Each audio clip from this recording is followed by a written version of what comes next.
Ya lo decía Mafalda en sus clásicas tiras cómicas, no me gusta la sopa.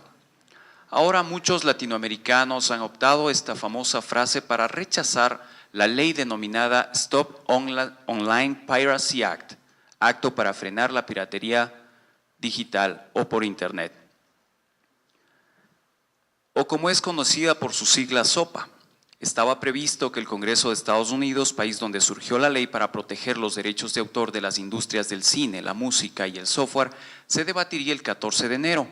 Pero por presiones de miles de sitios de Internet y el pronunciamiento del presidente norteamericano Barack Obama, se suspendió el debate. De SOPA se puede decir muchas cosas, y es que el debate que surgió luego de anunciada la ley ha sido extenso. Muchos lo consideran una amenaza para la libertad de expresión en Internet y una de las leyes más estrictas y que provocaría una censura global en la red.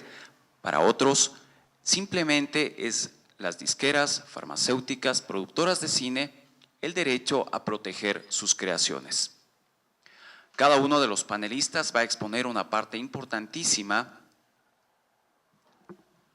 de cómo esta ley afectaría la libertad de expresión y sobre todo el acceso a información y cultura en Internet. Buenas tardes con todos y todas. Es un gusto estar acá. Quiero dar las gracias a CISPAL por esta invitación. Creo que el debate de esta tarde realmente es un primer momento para analizar no solamente qué es lo que está pasando en términos globales sobre los cambios que implicaría la ley SOPA, sino también para poder anclar este debate en términos nacionales. Mi intervención no se basa en la ley SOPA. Lo que yo voy a tratar de hacer esta tarde es generar un contexto de lo que podría implicar, es decir, qué momento histórico en el desarrollo de Internet está teniendo lugar justamente acompañado de cambios tan importantes como las regulaciones o normativas tipo PIPA o SOPA. Como ustedes saben, Internet ha tenido tres grandes momentos. Cuando surgió, Internet era un proyecto militar que fue apropiado por la academia y luego tuvo unos usos comerciales mínimos hasta que finalmente se logró generar un protocolo que permitiera a todas las personas que estaban comunicándose de computadora a computadora hablar un mismo lenguaje, que fue el HTTP. En principio, Internet fue creada o imaginada, soñada, por un grupo de programadores norteamericanos que salían muchas de las veces de la academia por no encontrar en los espacios académicos la posibilidad de plasmar todas las posibilidades que estaban imaginando con la nueva tecnología que nacía. En gran medida, los valores que rigieron a la primera web que nosotros conocimos tenía que ver con la posibilidad de crear un espacio democrático, deslocalizado, un espacio donde la autoridad no era posible, donde la injerencia estatal era inimaginable, es decir, un espacio ciudadano, un nuevo espacio público que se presentaba como tal, como un gran experimento de quienes pudieran ingresar a él, quienes pudieran habitarlo. Este primer momento, en todo caso, era muy limitado. ¿Por qué? Porque quienes finalmente tenían las capacidades para generar esta primera Internet tenían que tener de algún modo unos conocimientos muy técnicos. Habitarla no era fácil, no era un espacio amigable. En todo caso, en este primer momento se sientan por lo menos esta serie de principios, esta serie de sueños a partir de los cuales se imagina un mundo posible, un mundo paralelo, una especie de segunda piel. Lo que nos encontramos luego es con un momento de un desarrollo mucho más vertiginoso de la propia tecnología en el ciberespacio, pero también un momento de colonización de la empresa privada. Es decir, ya no eran solo los ciudadanos del mundo los que podían generar contenidos, los que podían empezar a compartirlos. Era un momento también en el cual la empresa ocupaba un lugar protagónico. nos encontramos con una serie de iniciativas en términos ciudadanos que nos plantean un poco la Internet que nosotros conocemos ahora. Todas estas prácticas de compartición de archivos, todas estas prácticas de generación de redes, todas estas prácticas de pensar una gran red mundial a partir de la posibilidad de tener lazos débiles, es decir, no todos los que entramos a Internet generamos contenidos y no todos los generamos todo el tiempo. Pero si hay algo que nosotros hacemos, particularmente en las redes sociales, es vehiculizar información. Y esa es la gran fortaleza de la red. No es una red de grandes y de inmensos nodos, sino es una red en la que nosotros como tales nos convertimos en grandes conectores de la red. Y de alguna manera estas prácticas de habitar la Internet actual ha generado una serie de tendencias, pero al mismo tiempo una cultura en particular de peer-to-peer, es decir, de par a par. Y esto es lo que nosotros vamos a ver luego con los otros panelistas, cómo realmente está en riesgo. Yo he participado en varios momentos de Internet, particularmente a principios de los años 2000, del momento en el que se imaginaba la sociedad de la información. Las primeras cumbres de la sociedad de la información tenían como un gran problema que resolver. Bueno, ¿qué era esto de la sociedad de la información y del conocimiento? Había además esta posibilidad de imaginar que información podía traducirse también en conocimiento. Pero yo recuerdo que en aquel momento uno de los grandes problemas que se planteaban era cómo estos espacios en los cuales estaba diseñando lo que sería la sociedad de la información, en los que se estaba conceptualizando qué era la sociedad de la información, los grandes protagonistas de estos momentos eran los gobiernos y las empresas. Y sociedad civil tenía en gran medida mucho espacio de participación aparente, pero muy poco espacio para tomar decisiones. Y justamente estas limitaciones y estas desventajas, estas jerarquías que estábamos mirando a principios de los 2000 sobre las posibilidades de que el ciudadano de a pie, ese ciudadano que estaba imaginando que en la web todo era posible, empezara a tener los primeros síntomas de que esa web imaginada por esta cultura hacker inicial empezaba a tener sus propias limitaciones. Hasta que finalmente en estos últimos 10 años lo que hemos visto es que la web ha tenido una tercera ola en la cual el protagonismo empieza a ser el de los gobiernos. Y el de los gobiernos en muchísimos sentidos. Primero porque lo que se va mirando es que la Internet como una cultura digital, primero que no es solamente tecnología y tampoco es solamente sociedad. La web en sí misma, el ciberespacio empieza a mostrarse de una manera un poco más explícita, que está hecha de un tejido híbrido, por un lado técnico y por el otro lado social. La web está hecha de una serie de capas, unas series informáticas, unas series totalmente técnicas que nos hacen habitarla de un modo X. Imaginemos, por ejemplo, los avances en Wikipedia, en redes sociales. Son realmente aplicaciones técnicas que nos permiten en un momento determinado podernos convertir a nosotros en productores de contenidos, sin ser expertos. Es decir, se vuelve un espacio, una interfaz mucho más amigable, pero esto es solamente posible en gran medida por la creación de nuevas herramientas informáticas que nos permitían hacer esto, unas herramientas técnicas que al mismo tiempo, combinadas con unas capas culturales, es decir, con unas posibilidades de estar en estos espacios, lo que generaba eran unos lugares híbridos, unos lugares sociotécnicos, hechos tanto de tecnología, tanto de tejido social. Y esto es lo que nosotros tenemos que empezar a mirar cuando estamos analizando un tema como el de la ley SOPA. ¿Por qué? Primero porque tenemos que alejarnos de una visión artefactual de la tecnología. Ya no la podemos pensar como un medio, ya no la podemos mirar como una herramienta, tenemos que imaginarla como un lugar, tenemos que mirarla como un desdoblamiento del sujeto, como un espacio de construcción de identidades. Es decir, en un lugar mucho más complejo, hecho de muchos más elementos de los que imaginamos. Tenemos que alejarnos de esta ingenuidad de pensar la tecnología en términos neutros. Es buena, es mala, de acuerdo a los usos que le damos. Eso ya no es posible. Nunca fue posible y menos ahora con Internet o con tecnologías, con las famosas nuevas tecnologías que nos hacen habitar espacios descorporizados continuamente. Estamos atravesados por las pantallas, sean estas las de los computadores, los de los iPads, iPhones, Blackberries o lo que fuera. Esta posibilidad de mirar el ciberespacio en otros términos es lo que nos va a permitir ver cómo efectivamente Internet es potente en tanto ha generado un tipo de cultura.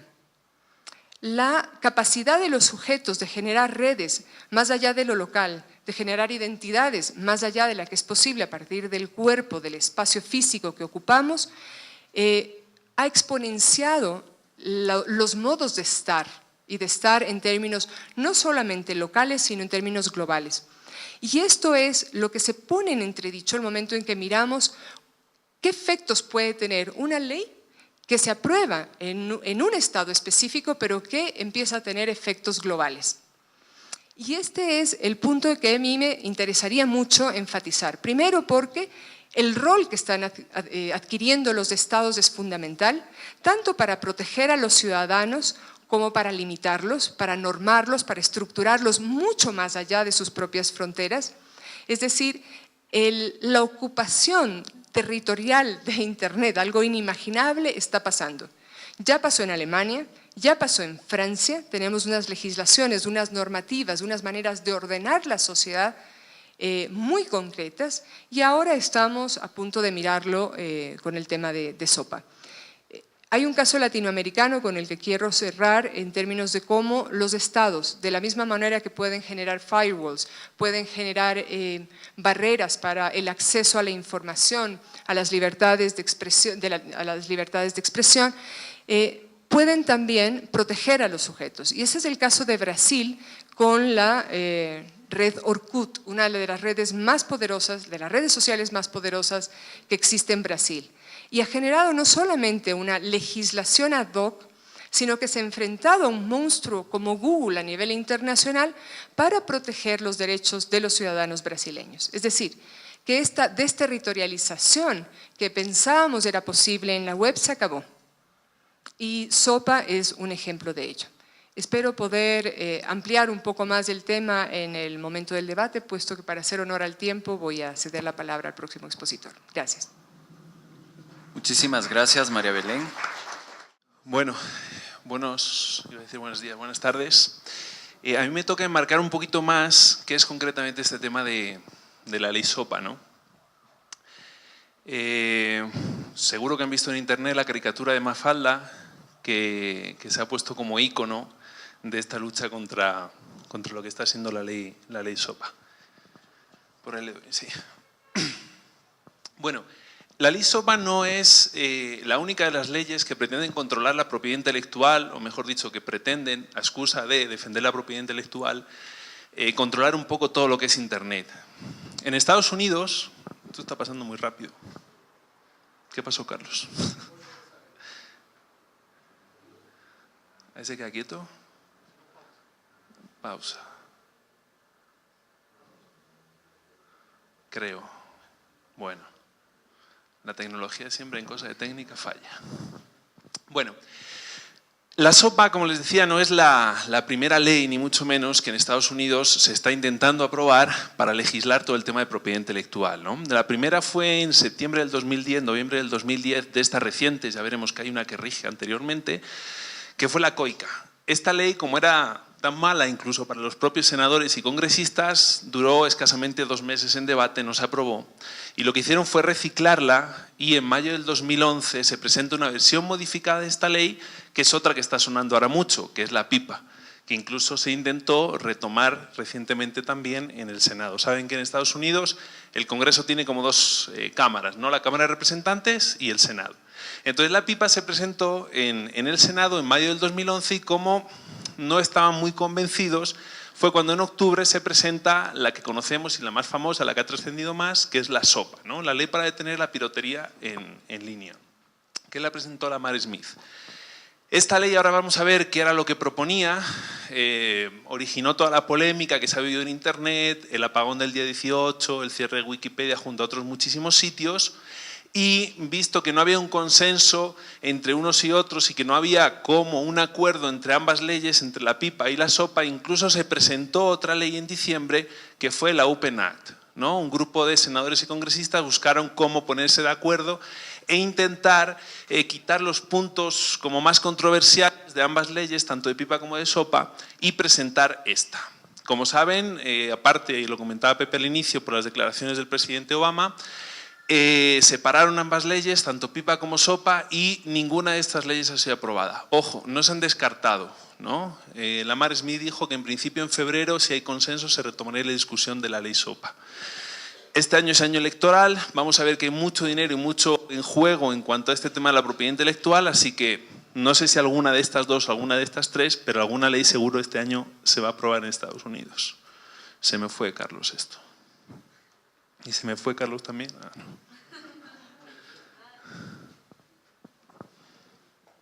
Bueno, estas 4 leyes, como les digo, no son leyes que nacen de la nada y en Estados Unidos ya se está, de hecho, luchando contra, y entre comillas, lo de piratería, con una ley que es la Ley Digital del Milenio, la digital que se conoce como DMCA por las siglas, que rige desde el 98. Esto ya ha permitido a Estados Unidos cerrar dominios, por ejemplo, en noviembre del año pasado se cerraron 150 dominios, y emprender acciones, por ejemplo, como la que hemos visto recientemente con el cierre de Megaupload, ¿no? De este gran portal de intercambio. Por lo tanto, sí hay leyes que realmente pueden preservar los derechos de autor, la propiedad intelectual de empresas norteamericanas.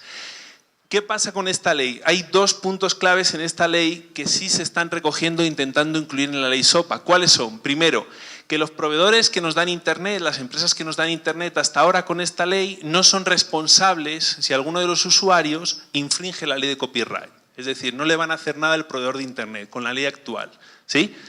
Y tampoco podrían tener acciones legales fuera del territorio norteamericano. Estos dos factores son los que vamos a ver que va a intentar tanto SOPA como PIPA y otras leyes como mejorar y dar una vuelta de tuerca respecto a esta que ya tenemos o que tienen en Estados Unidos.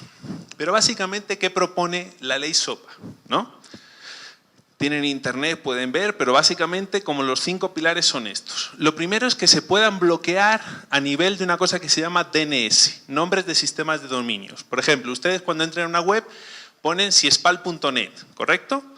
Realmente lo que están haciendo es conectarse a un servidor.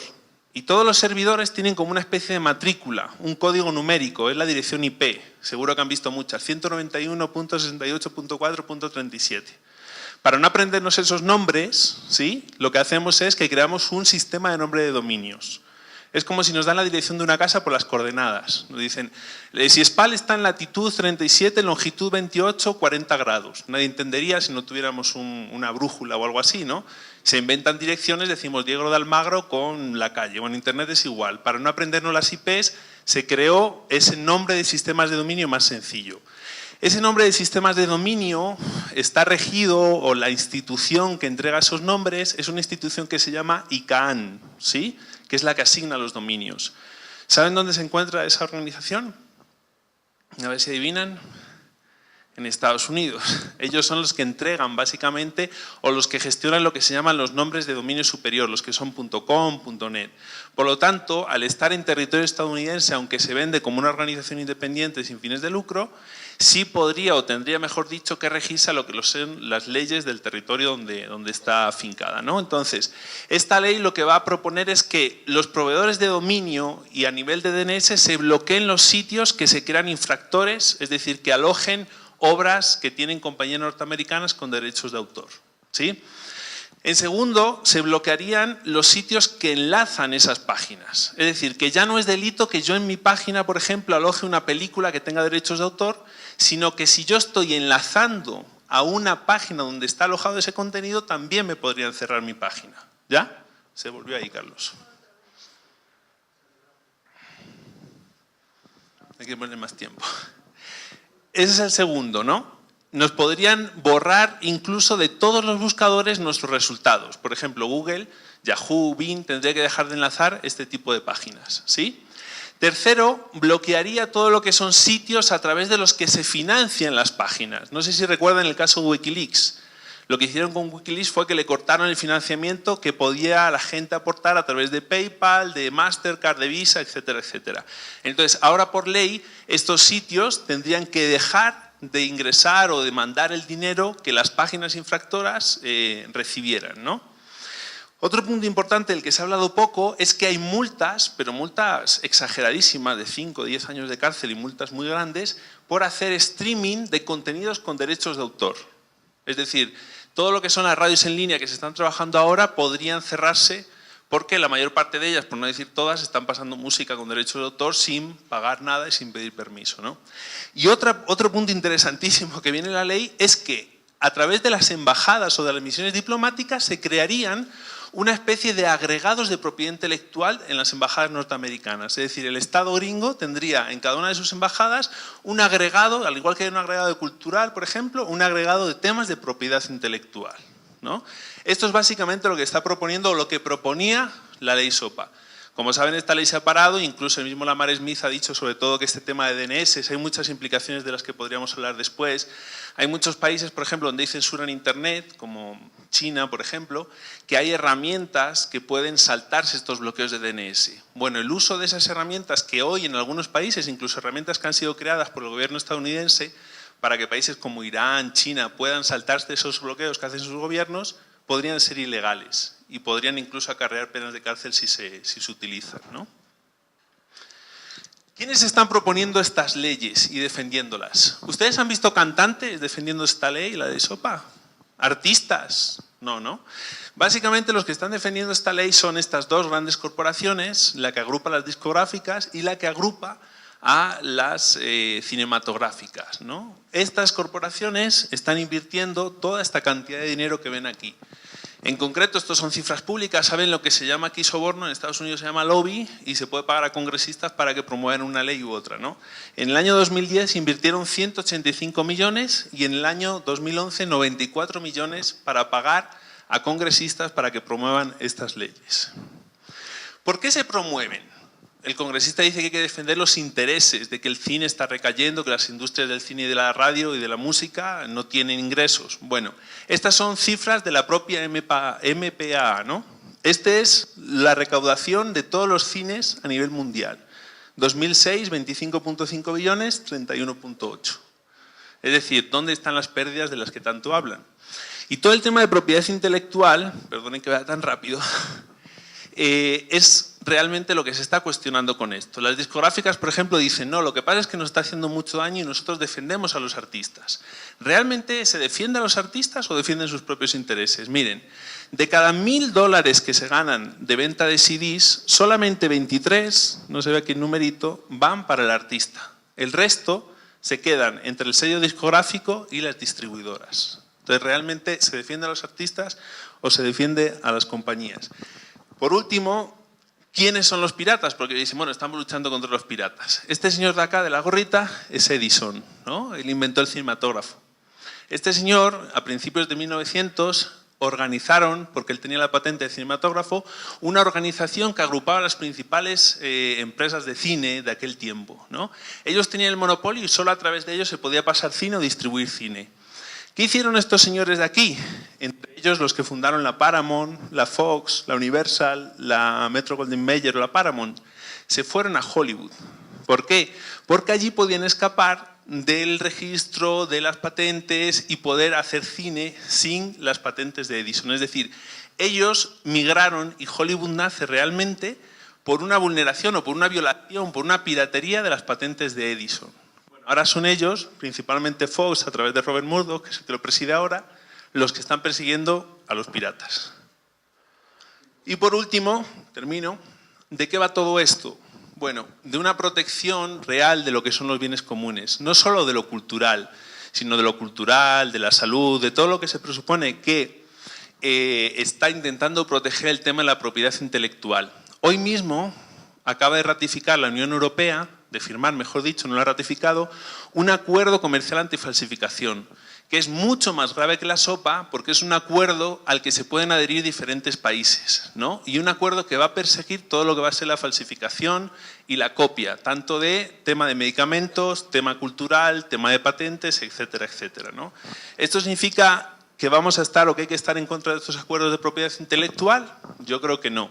Pero sí tendrían que ser acuerdos o legislaciones que protejan realmente a los creadores y no a los intermediarios, ¿no? Y sobre todo leyes donde prime el beneficio social de ciudadanos respecto a su derecho de salud, su derecho a alimentación. El acta también va a regir sobre el tema de semillas, sobre el tema de derecho a la comunicación y también sobre el tema de acceso a la cultura. Un poco rapidito, pero bueno, no queremos SOPA. Bueno, muy buenas tardes con todos y con todas. Primero que todo quisiera felicitar la organización de esta mesa redonda en la cual vamos a poder discutir algunos temas de mucho interés para todos, sobre todo en el ámbito de propiedad intelectual. Yo represento al Instituto Ecuatoriano de la Propiedad Intelectual, el IEPI, es el organismo nacional encargado de velar por la protección de los derechos de propiedad intelectual en general. Nosotros administramos todas las áreas de la propiedad intelectual. ¿A qué nos referimos con estas áreas? Nos referimos con el ámbito de derecho de autor, con el ámbito de propiedad industrial y el ámbito de obtención de variedades vegetales.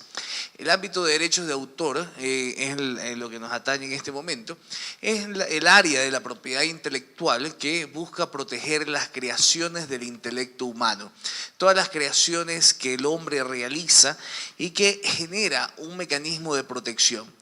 Aquí en el Ecuador, y esta es una norma mundial, el Ecuador es suscriptor de varios tratados y convenios internacionales en protección de los derechos de autor, entre esos el convenio de Berna, tenemos el acuerdo de los ADPICS, que es el acuerdo de derechos de propiedad intelectual en comercio. El acuerdo de los ADPICS es la norma marco en propiedad intelectual a nivel mundial.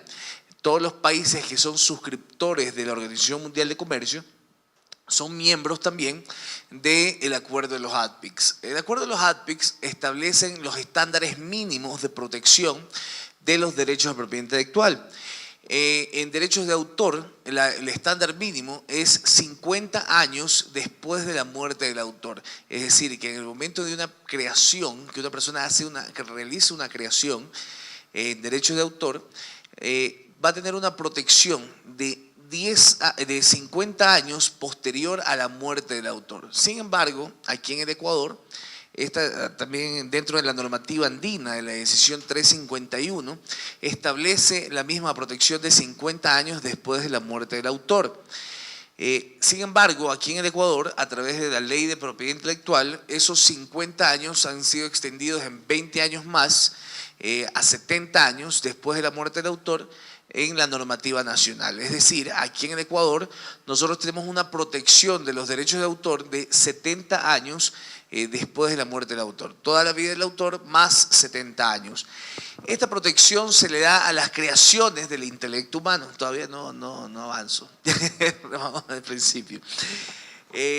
Esta protección se da ¿por qué? Porque el autor merece tener la misma suerte de su obra.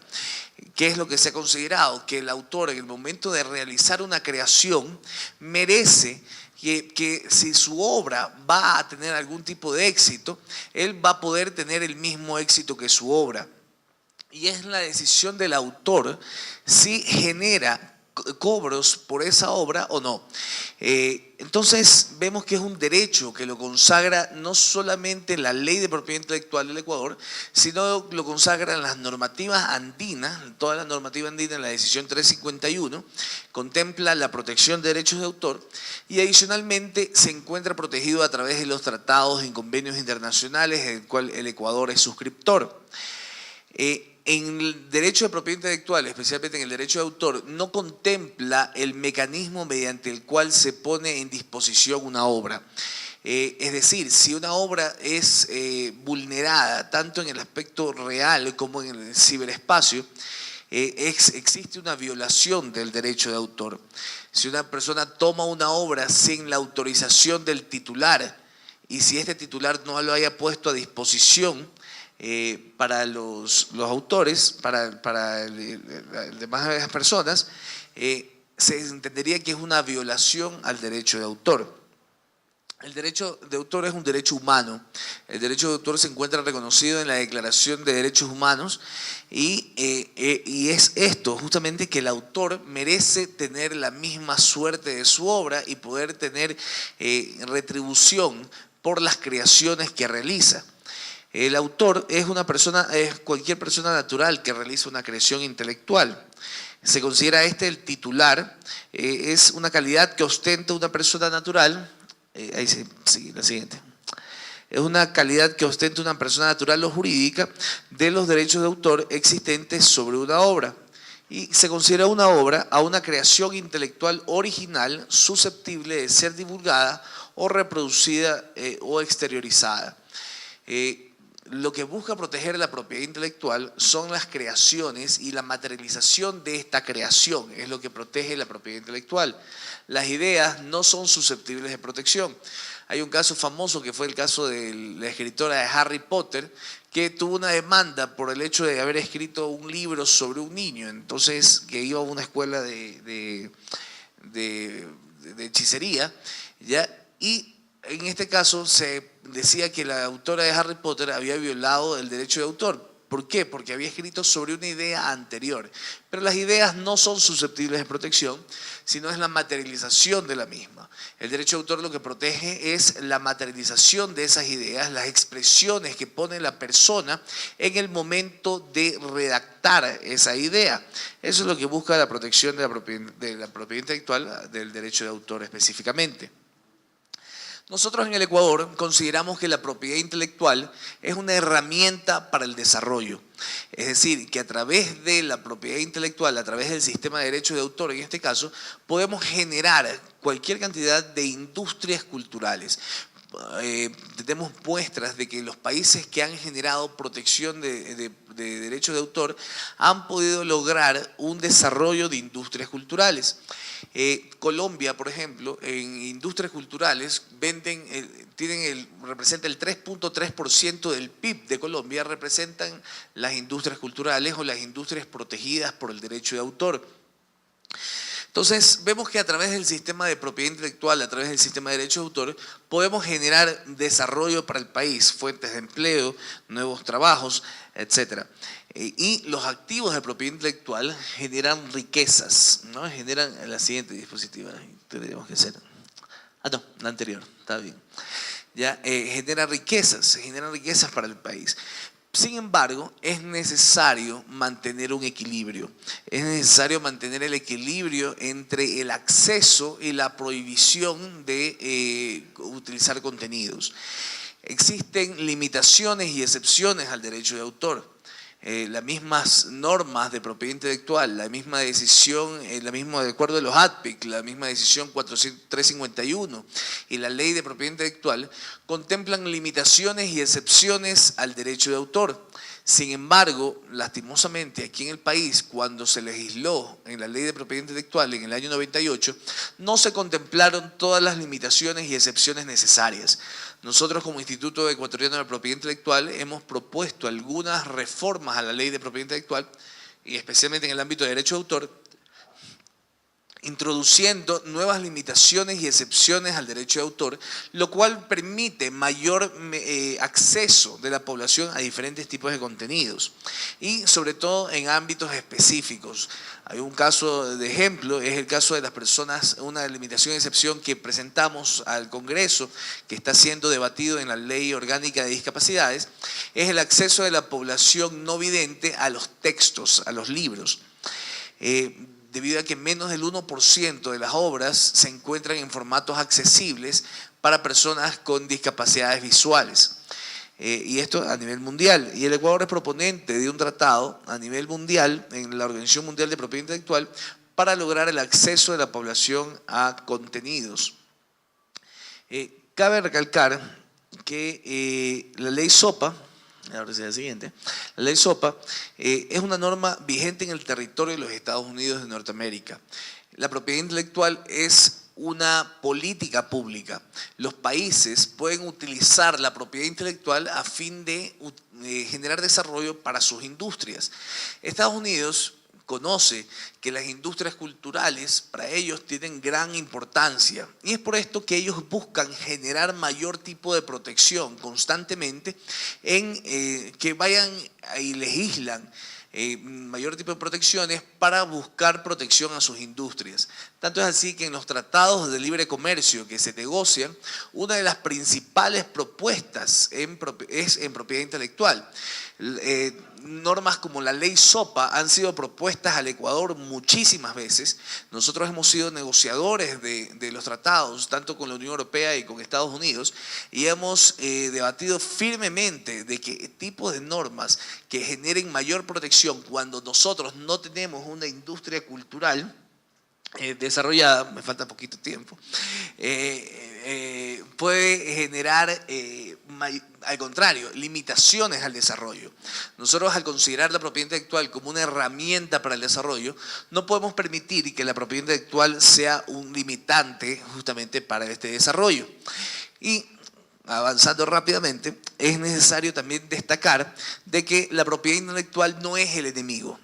El problema es cuando este tipo de normas lo que hacen es generar mayores protecciones que no son acordes a las realidades de nuestro país. En este caso, la ley SOPA es una ley que va más allá de los acuerdos y tratados internacionales, más allá del acuerdo de los ADPICS. Entonces limita a los países a poder utilizar la propiedad intelectual como una herramienta para el desarrollo. Cabe recalcar que el libre acceso no es igual a la libre disposición. Esto significa que en el momento en que está una obra o un contenido en el Internet, no significa que cualquiera lo puede utilizar y cualquiera lo puede subir. Son contenidos que se encuentran protegidos por derechos de autor y que si el autor ha dado la autorización para utilizarlo y para descargarlo, ahí es en el momento en que se puede hacer. Y es necesario que nosotros como sociedad luchemos para generar el acceso y el respeto debido a las obras. Entonces, justamente para generar que la propiedad intelectual continúe siendo una herramienta para el desarrollo. Y es necesario limitar que este tipo de normas no generen efectos extraterritoriales. En el momento en que la ley SOPA, por el hecho de ser de Estados Unidos y por el hecho de contener, Estados Unidos contener la mayor cantidad de hostings, podría ser un gran perjuicio para los demás países y generar efectos colaterales en todos los países, especialmente en los países en desarrollo. No consideramos que una ley de este tipo pueda ser favorable para un país en desarrollo como es el Ecuador, y justamente por eso hemos limitado y hemos levantado muchas veces nuestra voz de protesta en los tratados de negociación internacional, en los cuales este tipo de normas han tratado de ser negociadas. Hay que estar muy atentos porque los países desarrollados, están constantemente buscando mayores protecciones a su país, a sus industrias. Y nosotros que no poseemos y que no somos generadores de contenido, estas normas lo que hacen es limitar nuestro acceso. Es necesario mantener un equilibrio especial entre lo que es el acceso y el respeto a los derechos de autor y sobre todo en el real acceso legal a las obras, el acceso legal a los contenidos. Quisiéramos poder seguir discutiendo, ya me pasé con 2 minutos y 45, así que cualquier pregunta estaremos dispuestos a poder absolver. Muchísimas gracias. Bueno, muchas gracias. Primero que todo, buenas tardes. Perdonen la demora en llegar, no como quisiera con la puntualidad. Siempre a veces el tráfico nos interrumpe un poco. Bueno, yo voy a hablar un poco sobre los derechos de autor. A ver si se configura esto. O si no, lo paso desde allá. Ok, ahora. Voy a hablar sobre los derechos de autor. Sé que hay muchas personas que nos están siguiendo por streaming, entonces al amigo que no está con la cámara, yo agradecería que más bien, en vez de enfocarme a mí, a la presentación, porque yo no tengo mucha pinta y las presentaciones son mejores. Bueno, a ver, vamos a hablar un poco sobre la ley SOPA, pero va a ser difícil para mí que pueda ir directo a la SOPA, sin tener unos conceptos fundamentales desde abajo. Ustedes están viendo ahora mismo una especie de iceberg. En este iceberg hay algunos conceptos que, si vamos desde arriba hacia abajo, lo más visible es la ley SOPA. Pero los derechos de autor están como más abajo. A última hora me falló la tecnología. Y tenemos también, voy a hablar brevemente de los intermediarios, de los nuevos modelos de negocio, que es un tema súper interesante. En concreto lo que es Creative Commons y finalmente algo sobre la ley SOPA. Todo dentro del contexto que se nos había pedido, la libertad de expresión. Tengo como 5 horas de presentación, aquí 2 horas y media en la primera parte y el resto después para las preguntas. Bueno, para empezar, el el copyright no es un derecho natural. Si fuese un derecho natural, no se lo quitaría. Por ejemplo, el derecho al voto, lo ejercemos durante toda la vida. Nunca nadie nos lo quita. O cualquier otro derecho. Por tanto, el copyright es una concesión artificial de privilegios durante un periodo determinado, que Andrés incluso ya lo expuso en el caso de Ecuador, son 70 años, y bueno, en el Acuerdo de Cartagena son 20 años menos. Eso como primer punto. Esto es muy importante. Segundo, no se puede legislar de la misma manera los bienes materiales que los intangibles. Si en ese momento yo vengo y le retiro esa computadora que está aquí trabajando, la persona que está en la computadora se priva de un bien y yo me beneficio de ese bien. Por tanto, para poder compensar eso, podemos llegar a un negocio y me la vende, yo saco dinero y el dinero compensa ese perjuicio y este beneficio. Eso es como un bien tangible. Con un bien intangible no puede aplicarse el mismo concepto. Si yo tengo una idea y esta idea la comparto, la persona que toma esta nueva idea la puede cambiar, mejorar, etc. Y por tanto, no pierde, la primera persona no pierde esa idea, sino que se mejora el acceso al conocimiento, a la creatividad, etc. Eso también es otro concepto que hay que tener en cuenta. En el ámbito de los derechos de autor, siempre hay que tomar en cuenta de que no solo hablamos de los autores. Santiago también ya comentó que quizás la pregunta va en torno a los editores o a los intermediarios. Entendemos como los intermediarios aquellas personas que están entre el autor y su público. Estas labores de los intermediarios antes de la era de Internet era necesaria, porque el autor tendría que poner todos sus contenidos a la disposición de ese público, pero o costaba mucho o no estaba especializado, etc. Los intermediarios vinieron a cumplir ese papel para poner, como he dicho, las obras del autor con su público.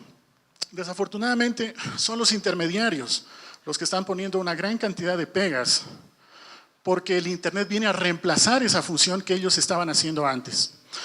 Son muy criticadas las redes de intercambios de archivos, porque estos intermediarios muchas de las veces fabricaban un concepto, un producto o un paquete. Tomaban a un adolescente, le hacían un par de fotos, le hacían grabar un disco y lo promocionaban.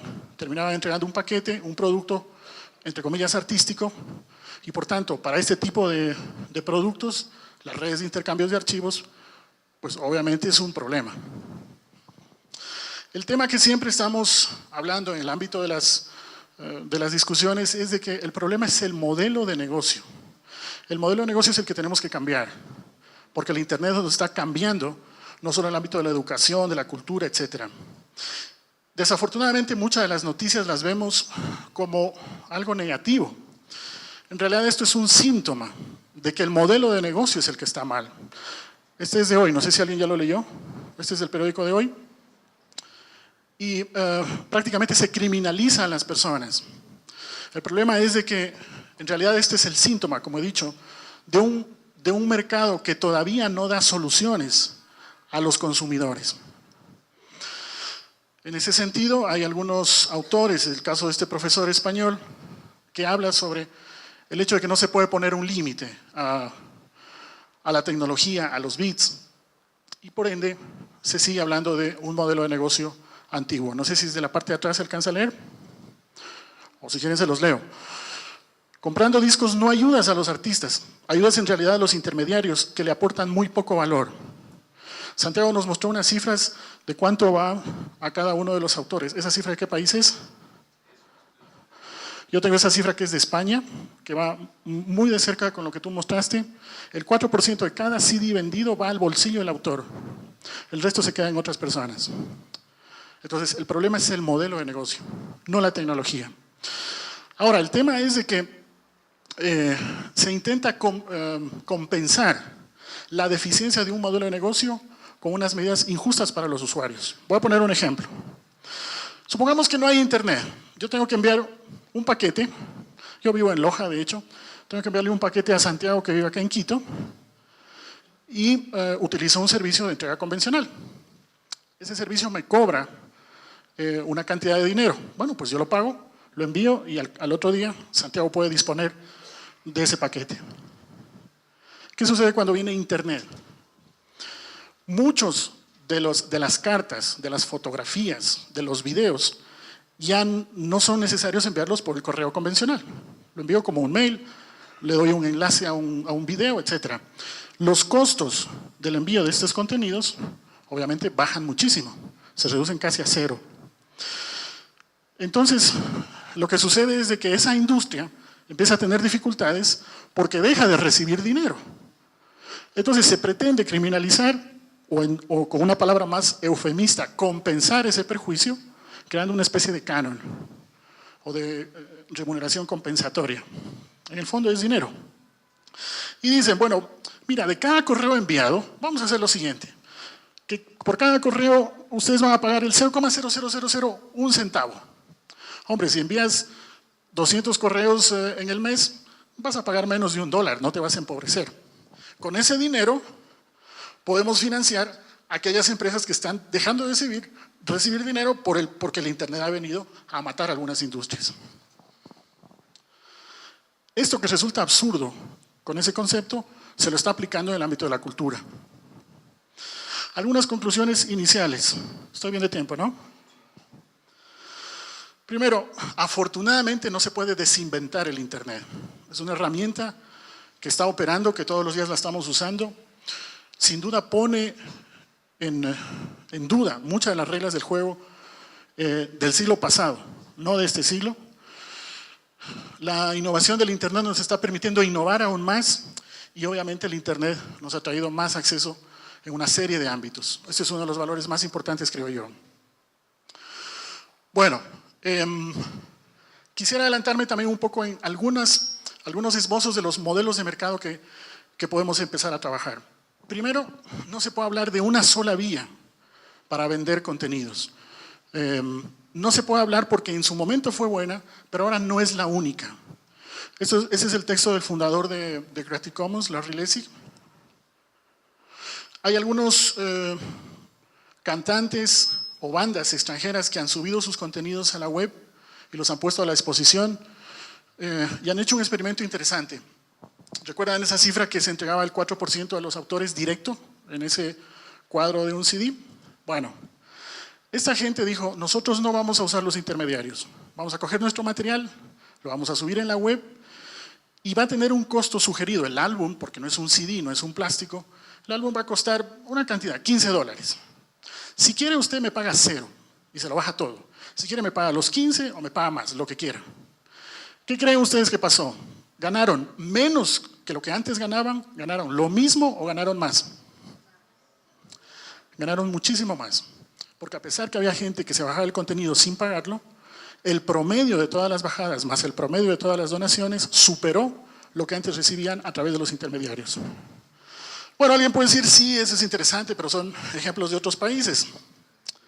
Les voy a poner un ejemplo en Ecuador, de seguro lo conocen a este señor. A mí no me gusta mucho la música que él tiene, pues lo respeto, pero desde el ámbito, desde el punto de vista cultural, ¿qué ha logrado este señor? Tiene más de 8 millones, así con esa palabra feísima, millones de visitas en uno de sus videos y el otro de los videos tiene más de 2 millones. O sea, supera, junto con otros videos, los 12 o 13 millones de visitas. Algo está pasando ahí. Este señor tiene más de 2.400 seguidores en Twitter. ¿Alguien aquí tiene más de 2.400 en Twitter? ¿Alguien?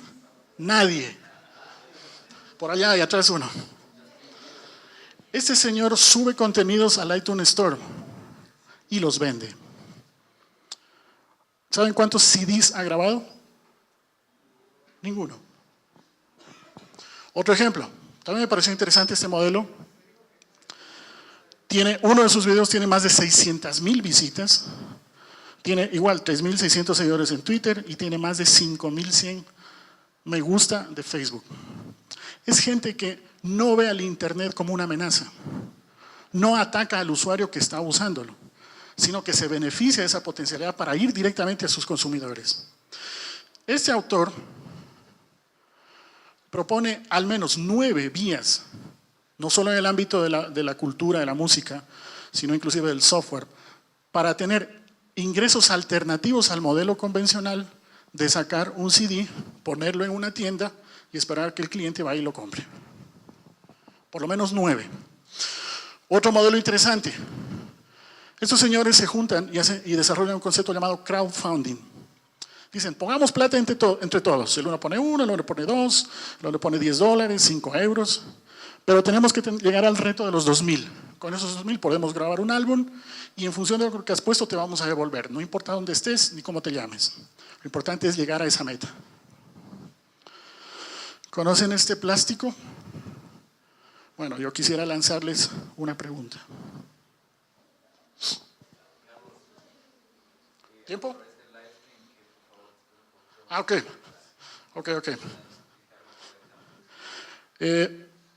Lo voy a dejar ahí porque también estamos con tiempo justo. Únicamente con esto, la mayoría de personas que nos acusan de que estamos compartiendo cultura utilizan este término. A mí personalmente no me gusta porque se asocia el ámbito ético de lo que significa este tipo de delitos que está tipificado con otro contenido totalmente distinto al de compartir cultura. Yo en ese sentido siempre he pedido, por favor, evitemos utilizar esta palabra, porque esa palabra no es la adecuada. Podemos utilizar esta, o si quieren, esta que es la que más me gusta.